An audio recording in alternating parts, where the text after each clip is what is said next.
Forum Kerukunan Umat Beragama Kota Palembang sebagai organisasi lintas agama sudah memberikan konsiliasi terkait kampanye pemilu 2024. Dengan harapan masyarakat bisa berpartisipasi dan memantau pemilu 2024 bisa berjalan jujur, aman, dan adil.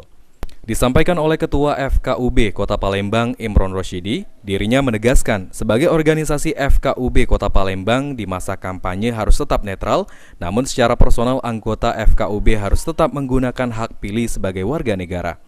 Khusus untuk FKUB sendiri, posisinya di posisi yang netral secara organisasi, secara personal silahkan, dan menghimbau masing-masing kita menggunakan hak pilih kita, tidak melakukan kampanye back campaign terhadap yang lainnya. Semuanya pesta. Pesta itu harus dirayakan dengan gembira, supaya hasil dari ini benar-benar akan menjadi landasan orang-orang yang terpilih nanti untuk membangun negeri.